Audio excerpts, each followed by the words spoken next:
오늘은 사무엘상 12장 13절부터 23절에 있는 말씀을 가지고 죄를 회개하라 하는 그런 제목으로 말씀을 같이 나누겠습니다. 먼저 사무엘하 12장 13절부터 23절 말씀을 우리 교독하겠습니다. 제가 먼저 13절을 읽게요. 다윗이 나단에게 이르되 내가 여호와께 죄를 범하였노라 하며 나단이 다윗에게 말하되 여호와께서도 당신의 죄를 사하셨나니 당신이 죽지 아니하려니와 이 일로 말미암아 여호와의 원수가 크게 비방할 거리를 얻게 하였으니 당신이 낳은 아이가 반드시 죽으리이다 하고 나단이 자기 집으로 돌아가니라. 우리아의 아내가 다윗에게 낳은 아이를 여호와께서 치심에 심히 앓는지라. 다윗이 그 아이를 위하여 하나님께 간구하되 다윗이 금식하고 안에 들어가서 밤새도록 땅에 엎드렸으니 그 집의 늙은 자들이 그 곁에 서서 다윗을 땅에서 일으키려 하되 왕이 듣지 아니하고 그들과 더불어 먹지도 아니하더라. 이레 만에 그 아이가 죽으니라. 그러나 다윗의 신하들이 아이가 죽은 것을 왕에게 아뢰기를 두려워하니 이는 그들이 말하기를 아이가 살았을 때에 우리가 그에게 말하여도 왕이 그 말을 듣지 아니하셨나니 어떻게 그 아이가 죽은 것을 그에게 아뢰 수 있으랴. 왕이 상심하시려다 함이라. 다윗이 그의 신하들이 서로 수군거리는 것을 보고 그 아이가 죽은 것을 다윗이 깨닫고 그의 신하들에게 묻되 아이가 죽었느냐 하니 대답하되 죽었나이다 하는지라. 다윗이 땅에서 일어나 몸을 씻고 기름을 바르고 의복을 갈아입고 여호와의 전에 들어가서 경배하고 왕궁으로 돌아와 명령하여 음식을 그 앞에 차리게 하고 먹은지라. 그의 신하들이 그에게 이르되 아이가 살았을 때에는 그를 위하여 금식하고 우시더니 죽은 후에는 일어나서 잡수시니 이 일이 어찌 됨이니까 하니 이르되 아이가 살았을 때 내가 금식하고 운 것은 혹시 여호와께서 나를 불쌍히 여기사 아이를 살려 주실런지 누가 알까 생각함이거니와 지금은 죽었으니 내가 어찌 금식하랴. 내가 다시 돌아오게 할 수 있느냐. 나는 그에게로 가려니와 그는 내게로 돌아오지 아니하리라 하니라. 아멘. 오늘 이 말씀은 이제 다윗이 밧세바를 범하고 밧세바의 남편 우리아를 전쟁 때 내보내 죽인 살인 사건 후에 하나님께서 나단을 통해서 그것을 다윗에게 말씀하시죠. 그러고 나서 다윗이 그 죄를 깨닫고 회개하는 그런 장면의 내용이 오늘 본문의 말씀입니다. 그래서 죄를 회개하라 하는 제목인데요. 그 도입 질문을 보면 다윗과 밧세바의 이야기 속에서 발견되는 나 자신의 모습은 무엇인지 함께 나눠봅시다 그랬습니다. 여기서 우리의 모습을 뭘 볼 수 있나요? 네, 여기서 우리의 모습은 정말 다윗처럼 우리도 죄 가운데 또 죄를 짓게 되는 상황이 언제든 찾아올 수 있고 과거를 돌아봐도 그렇고 그런 상황 가운데서 어떻게 다윗이 행동했는지를 볼 수 있는 것 같습니다. 네, 저는 이제 인간이라는 존재가 누구나 다 각자 사람마다 취약한 부분들이 있다라는 거를 좀 발견하게 되는 것 같습니다. 그래 요걸 일어난 사건도 그렇고 또 사람이 완전하지 않으니까 다윗이 성군이기도 하고 하나님 마음에 합한 자임에도 불구하고 어느 순간 또 이렇게 죄를 짓고 또 그 죄를 가리기 위해서 더 큰 죄를 짓는 또 그런 모습을 볼 수 있죠. 근데 이제 그 죄가 드러났을 때 어떤 자세를 취하느냐 하는 게 오늘 본문이 우리에게 가르쳐주는 교훈이죠. 자, 본문 질문 한번 봅니다. 1번에 보면 다윗은 나단의 책망을 들은 즉시 어떻게 반응했습니까? 이 반응을 통해 우리가 배울 점은 무엇입니까? 13절을 말씀을 보면 어떤 거 할 수 있나요? 우리 서호 강사님이 한번 읽고 얘기를 해볼까요? 네. 다윗이 나단에게 이르되 내가 여호와께 죄를 범하였노라 하며 나단이 다윗에게 말하되 여호와께서도 당신의 죄를 사하셨나니 당신이 죽지 아니하려니와 13절 말씀을 보면 다윗이 여호와께 죄를 범하였다라고 바로 고백을 합니다. 이것을 통해 우리가 배울 점은 죄를 누군가 고백했을 때 죄가 드러났을 때 즉각적인 회개하는 모습을 볼 수 있는 것 같습니다. 배울 수 있는 것 같습니다. 보통 죄가 드러나곤 하면 숨기려고 하고 거부하고 변명하고 자기 합리화를 하는데 다윗은 그렇지 않고 바로 회개하는 모습을 통해서 우리가 배울 수 있는 것 같습니다. 그렇죠. 그러니까 나단 선지자가 다윗의 죄를 지적했을 때 다윗이 그것에 대해서 변명하거나 또는 숨기거나 그렇지 않고 즉시 그 죄를 회개하는 그런 모습이 오늘 본문에 기록되어 있죠. 근데 이 다윗과 조금 우리가 이제 비교해서 볼 수 있는 인물이 사울이잖아요. 사울 같은 경우는 그 죄가 드러났을 때 그 죄에 대해서 회개하기보다는 사람들로부터 버림받는 것을 두려워해서 하나님 앞에 회개하지 아니하고 사무엘 선지자에게 그래도 끝까지 내 곁에서 나를 어떻게 해달라고 하는 그런 얘기를 하는 걸 보면 정말 이렇게 사람이 잘 나갈 때 믿음도 귀하지만 또 이런 상태에서 죄를 지적받았을 때 그 모습 속에서 진짜 어떤 믿음을 가졌는지 하는 걸 볼 수 있는 것 같아요. 사실 누가 이렇게 죄를 지적하면 비록 나단이 선지자이지만 죄를 지적하면 사실 기분 나쁘거든. 내가 왕인데. 근데 그거에 대해서 그를 꾸짖거나 그러지 않냐고 겸손하게 내가 범죄했다라고 여기 회개하는 거 보면 참 그 자체를 하나님이 기뻐하시는 것 같아요. 그런 모습을 한번 생각해 볼 수 있을 것 같습니다. 자, 2번을 보면 다윗은 하나님의 용서를 즉시 받았으나 그 죄의 결과로 어떤 일이 예언되었습니까? 이것이 보여주는 죄의 무서움은 무엇입니까? 예, 우리 13절 14절 읽고 김강선이 한번 얘기해 볼까요? 다윗이 나단에게 이르되 내가 여호와께 죄를 범하였노라 하매 나단이 다윗에게 말하되 여호와께서도 당신의 죄를 사하셨나니 당신이 죽지 아니하려니와 이 일로 말미암아 여호와의 원수가 크게 비방할 거리를 얻게 하였으니 당신이 낳은 아이가 반드시 죽으리이다 하고. 네. 네. 그 다윗이 하나님의 용서를 받았으나 그 죄의 결과로 이제 우리 바세바 사이에서 낳은 그 아이가 이제 죽게 되는 그 아이가 죽게 되는 이제 죄의 결과가 예언이 되고 있습니다. 이것을 통해서 보여주는 죄의 무서움이라는 것은 아까 도입 질문에서도 말씀을 드렸듯이 다윗이라는 왕이 하나님이 보시기에 참 정직하고 선한 사람이었다고 그리고 하나님이 합한 사람이었다고 보여줄 수 있겠지만 또 이 사람이 다윗에게 있어서 가장 취약한 부분이 바로 성적인 부분이었다라는 것을 보여주면서 그렇게 하나님께서도 자기 마음에 합한 사람이라고 했던 그 다윗조차도 분명히 자신의 인생 가운데서 넘어질 수 있는 부분들이 있구나라는 것을 보여주고 또 더 나아가서는 본인이 지었던 그런 성적인 부분들이 거기서 끝나는 것이 아니라 결국에는 그 남편 우리아까지 죽이게 되는 그 살인까지 이어지는 죄라는 게 거기서 멈추는 게 아니라 한 단계 더 앞으로 나가게 되고 또 거기서만 멈추는 게 아니라 결국에는 바세바와 사이에서 갖게 된 그 아기조차도 이제 죽게 되는 그런 결과를 낳는 거 보면서 죄의 무서움이라는 그냥 한순간에 어느 정도에 멈추는 게 아니라 거기서 더 앞으로 나아갈 수 있는 그런 무서움들이 있구나라는 걸 보게 되었습니다. 예. 여기 13절에 보면 다윗이 회개를 하죠. 내가 여호와께 죄를 범하였노라. 내가 죄를 범하였습니다라고 인정을 하고 죄를 고백하잖아요. 회개를 하잖아요. 그랬더니 하나님께서 즉시 그 회개에 대한 용서를 주시죠. 여호와께서도 당신의 죄를 사하셨나니. 그 보면 그러니까 우리가 죄를 고백하면 회개하는 순간 하나님께서도 우리의 죄를 용서하신다. 그죠? 이거는 이제 사랑의 하나님, 용서의 하나님의 모습을 볼 수 있는데 그런데 하나님께서 다윗의 죄는 용서하셨지만 그 죄에 대한 징계는 하나님 또 내리시죠. 그죠? 그 아이가 죽는.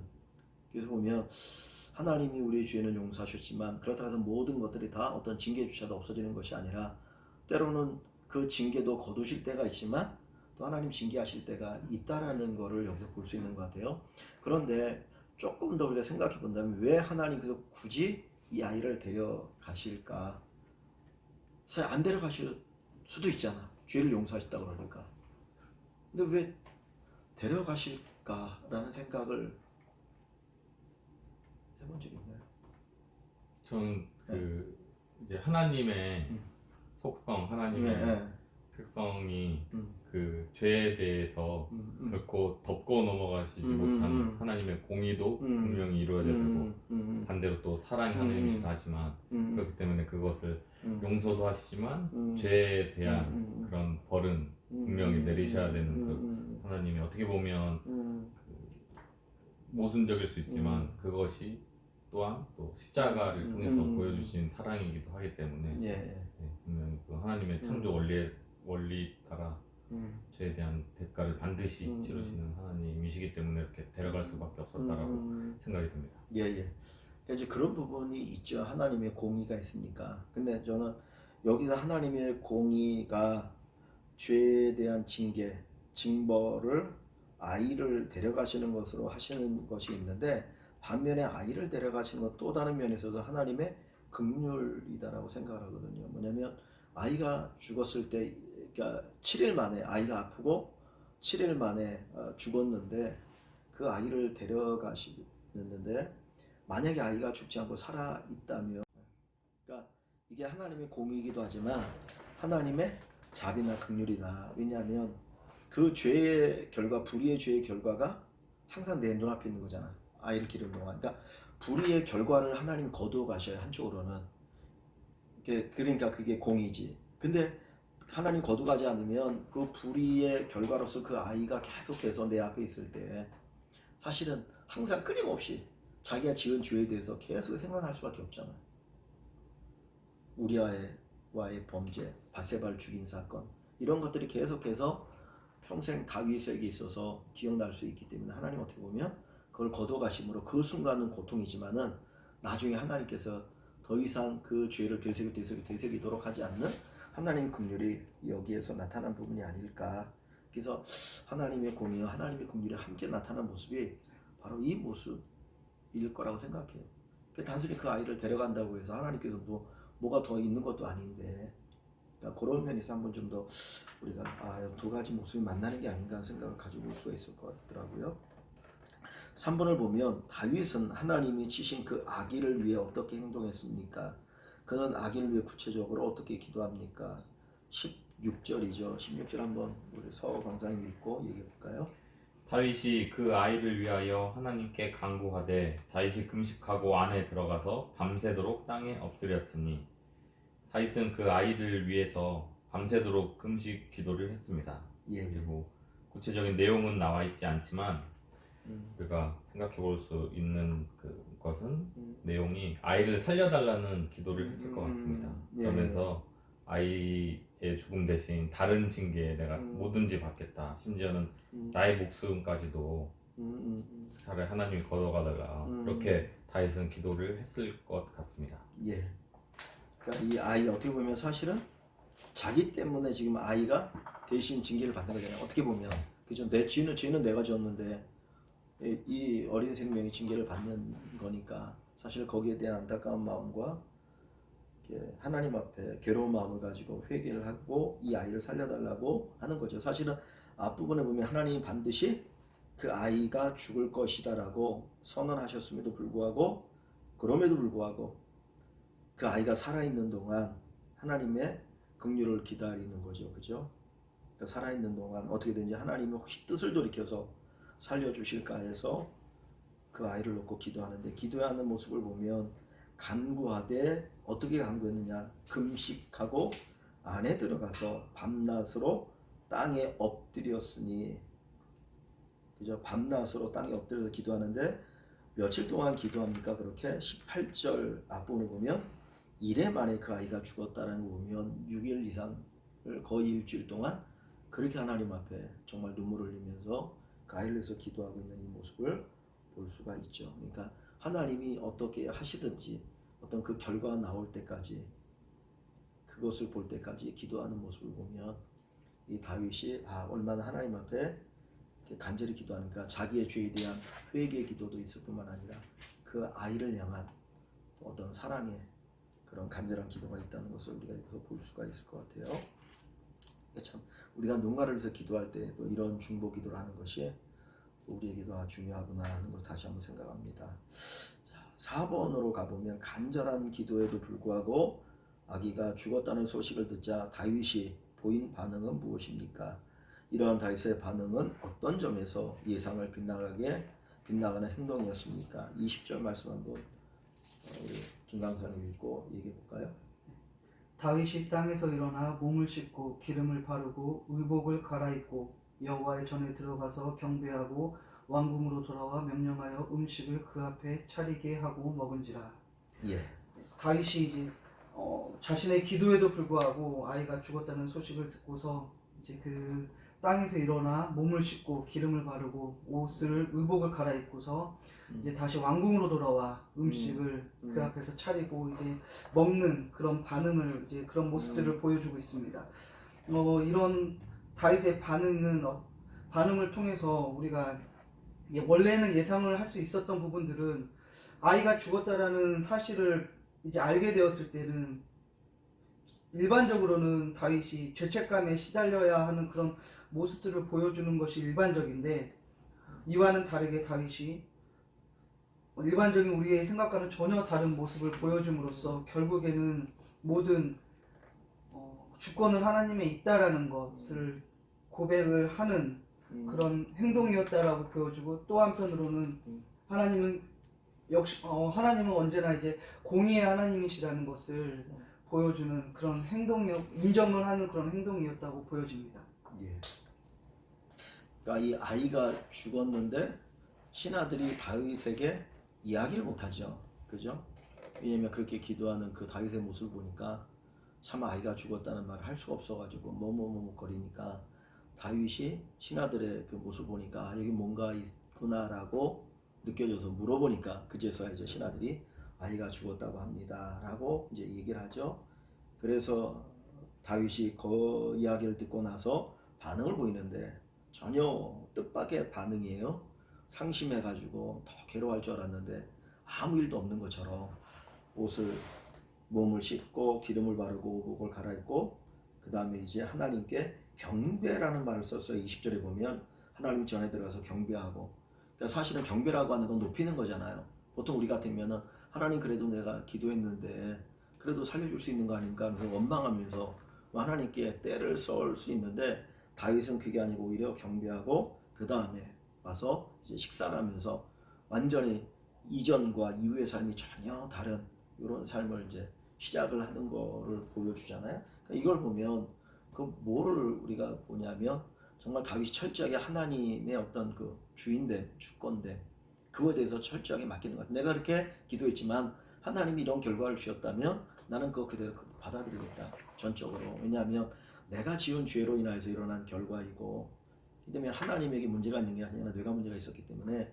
하나님이 어떻게 하시든지 나는 그거 그대로 받겠다라고 하는 어떤 하나님의 에 대한 인정, 주권에 대한 인정 이런 부분들로 우리가 생각해 볼 수 있죠. 그래서 어떤 일이 났을 때든지 어떤 결과 주었을 때든지 그것을 하나님의 일하심으로 그냥 그대로 인정할 수 있는 어떤 그런 믿음의 자세가 필요한 것 같아요. 우리는 그 어떤 내가 기도했을 때 내 생각대로 그 기도의 결과 나타나지 않을 때 사실 그때 엄청나게 낙심하거나 또 절망하거나 하나님 원망하거나 이런 일이 이제 일어나는데 다윗은 전혀 그런 반응을 보이지 않는 거죠. 그러니까 사실 어떻게 보면 그게 정말 더 귀한 믿음이죠, 그죠?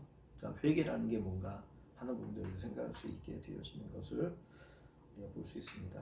자, 5번으로 이제 가볼까요? 다윗의 반응에 놀란 신하들이 어찌된 일인지 다윗에게 묻자 그는 어떻게 대답합니까?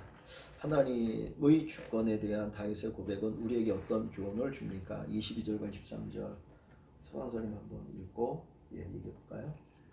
이르되 아이가 살았을 때에 내가 금식하고 온 것은 혹시 여호와께서 나를 불쌍히 여기사 아이를 살려 주실는지 누가 알까 생각함이거니와 지금은 죽었으니 내가 어찌 금식하랴 내가 다시 돌아오게 할 수 있느냐 나는 그에게로 가려니와 그는 내게로 돌아오지 아니하리라 하니라.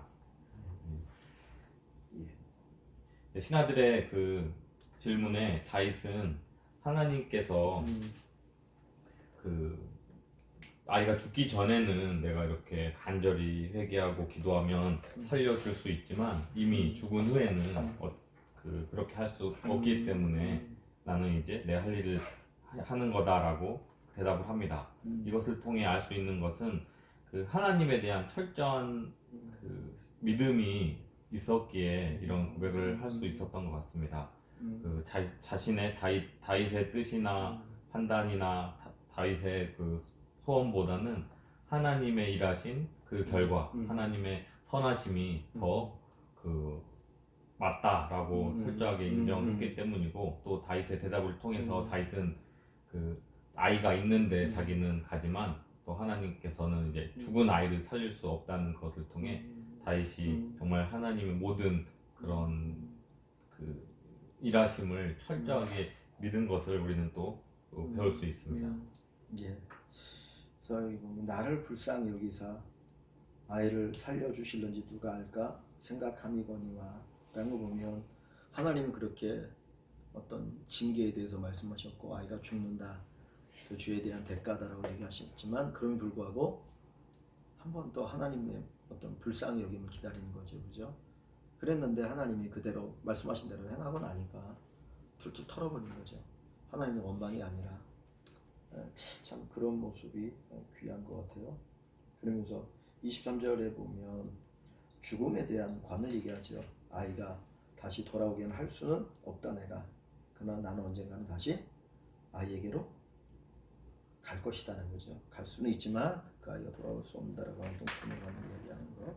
이걸 보면 하여튼 하나님의 긍휼, 그러니까 하나님의 공의로우신 하나님이지만 때로는 우리가 또 하나님의 긍휼을 기다리면서 또 이렇게 기도하는 회개 그건 하나님의 긍휼을 기다리고 하는 회개죠. 자, 적용 질문이 두 가지가 있는데 한번 볼까요? 하나님의 일하심과 능력을 체험하기 위해 지금 우리에게 필요한 믿음은 무엇인지 나눠보십시오 그랬습니다. 하나님의 능력을 체험하기 위해서 우리에게 필요한 믿음의 모습은 뭔가요? 오늘 본문 속에서 뭐를 우리가 볼 수 있나요? 이제 그 하나님의 주권을 철저하게 믿는 다윗의 그 모습을 통해서 정말 하나님을 온전히 신뢰하는 믿음이 필요하고 또 그 신뢰하는 행동으로서 7일 동안 금식하고 밤새 기도했듯이 하나님을 정말 철저하게 믿는다는 가장 적극적인 신앙 행위인 기도하는 그런 그 행동들을 또 배워야 될 것 같습니다. 네. 하나님의 주권을 인정하는 것이 기도를 안 하는 게 아니라 주권을 인정하기 때문에 오히려 더 간절히 기도하는 거, 그죠? 그러니까 기도하지 않는다는 어떻게 보면 그냥 방임일 수 있죠, 그냥 무관심일 수 있고 무슨 주권을 인정하는기보다는 표현을 그렇게 할지 모르겠지만, 자 2번으로 가보면 세상이 하나님의 말씀을 비웃을 때 나는 삶의 각 영역에서 어떻게 해야 하는지 적어봅시다. 자 세상 사람이 하나님의 말씀을 비웃을 때 우리 각 영역에서 어떻게 해야 할까요? 이 질문이 조금 난해하긴 한데 우리 김 강사님부터 한번 얘기를 해볼까요? 하나님께서 세상이 이제 하나님의 말씀을 비웃을 때 정말 우리가 하나님의 관점에서 이제 하나님의 시선에서 봤을 때 생각을 해보게 되면은 하나님께서 참 그 사람들조차도 참 불쌍히 참 불쌍히 참 아파하시는 마음으로 보고 계시겠구나라는 그 마음을 우리도 참 가져야 될 것 같고, 또 그를 통해서 오늘 본문에서도 보여줬듯이 우리가 해야 되는 것은 결국에 방금 전에도 이제 최영래 강사님 말씀하셨듯이 하나님의 주권을 인정한 다음에, 그리고 목사님께서 방금 전에 말씀하셨듯이 거기서 멈추는 게 아니라 우리가 해야 될 일은 결국에는 기도하는 것. 그래서 그런 그 사람들 하나님의 그 긍휼의 마음을 가지고서 우리도 또 그 각자의 영역에서 가장 먼저는 기도하는 것이 우리 해야 될 일인 것 같습니다. 예. 소환사님. 이번 질문을 통해서 특히 이게 가장 극명하게 드러난 것이 그 말씀으로 오신 예수님께서 십자가에 못 박혀 죽을 때까지 사람들이 비웃고 조롱했는데 그때 예수님이 하신 기도가 저들이 몰라서 그렇습니다 하면서 불쌍히 여겨달라고 한 기도나, 또 스데반이 돌에 맞아 죽으면서까지 그 같은 동족이었던 유대인들을 또 불쌍히 여겨달라는 기도를 통해서 그 마음을 가져야 될 것 같습니다. 또 구약의 말씀에 보면 하나님께서 악한 자가 그 심판받는 것을 즐겨 하시겠느냐 하면서 하나님께서는 그들까지도 돌아오길 원하시니까 그런 마음으로 또 하나님을 몰라서 그렇기 때문에 불쌍하고 안타까운 마음으로 그들의 구원을 위해서 기도하고 우리는 사랑을 끝까지 예수님께서 보여주신 목숨까지 드리는 사랑의 자세로 모든 삶에 있어서 그렇게 살아야 될 것 같습니다. 예. 세상은 하나님의 말씀을 끊임없이 비웃을 거예요, 그죠? 진리가 아니라고 생각하고 독단이라고 생각할 수 있을 것이고, 꼭 뭐 그렇게 많이 구원이 있느냐, 어리석다라고 뭐 여러 가지 이야기하겠죠. 그래서 바울 사도도 내가 세상의 지혜를 가지고 말씀 전하는 게 아니다. 성령의 지혜로 십자가의 복음만을 전한다라고 얘기하는데, 근데 우리가 그냥 진리, 이 성경 말씀 그대로 살아가는 것, 어떻게 보면 그 말씀 그대로 우리가 인정하고 살아가는 속에서 또 하나님의 이 말씀을 드러낼 수 있지 않을까 라는 생각을 갖게 되어지죠. 그러니까 여기 다윗도 보면 조금 다른 관점이겠지만은 나단 선지자를 통해서 하나님께서 심판을 선포하셨을 때 사실은 한쪽 그대로 믿는 거잖아요. 믿으면서 그걸 그대로 받아들이면서 그러면서 하나님의 긍휼을 구하는 기도를 자기가 할 수 있는 거, 내가 할 수 있는 거는 기도니까 이제 그 기도를 통해서 주님의 긍휼을 구하였던 것인데, 하나님은 오히려 아이를 데려가는 것이 다윗에게 유익하니까, 그러니까 그것이 죄에 대한 징계이기도 하지만은 또 다윗의 그 죄책감을 덜어주시는 하나님의 긍휼이 거기 있기 때문에 이렇게 데려가시는 거죠. 그러니까 우리의 기도가 우리의 결과대로 우리가 원하는 대로 이루어지지 않을지라도 분명한 것은 우리에게 그것이 더 유익되기 때문에 하나님 그렇게 하시더라. 그런 부분을 우리가 인정하고 가면 그게 정말 어떤 말씀에 대한 절대성을 우리가 주장하는 것이고 또 하나님을 하나님 되시고 인정하는 것이라고 생각할 수 있을 것 같아요. 그래서 오늘은 죄를 회개하라 하는 말씀을 가지고 나눴는데, 또 우리 성도 여러분들도 우리가 죄 안 지고 살아갈 수 없지만 죄를 지을 때 우리가 어떤 자세를 가지고 또 그 죄의 문제를 우리가 대해야 되는가, 이걸 한번 생각하는 기회가 되었으면 좋겠습니다. 잠깐 기도하고 마칩니다. 살아계신 하나님 아버지 감사합니다. 오늘도 또 저희들이 짧은 시간이지만 말씀을 함께 또 나누게 하시니 감사합니다. 오직 예수 그리스도만이 완전하시고 우리는 부족하기 때문에 또 알게 모르게 죄를 지을 때가 있습니다. 죄를 지적받을 때, 또 하나님 우리에게 죄를 깨닫게 하실 때 그 죄에 대해서 가슴 아파하며 회개할 줄 아는 저희들 되게 하여 주시고, 또 아버지 하나님의 긍휼을 기다리며 또 기도할 줄 아는 우리 모두가 되게 하여 주시옵소서. 더욱더 성숙하고 성장하는 믿음 되길 원하며, 또 이 말씀을 가지고 우리 온 성도들이 나눌 때 하나님 예비하신 귀한 은혜를 풍성하게 부어 주시옵소서. 감사합니다. 예수님 이름으로 기도합나이다. 아멘. 네, 수고했습니다.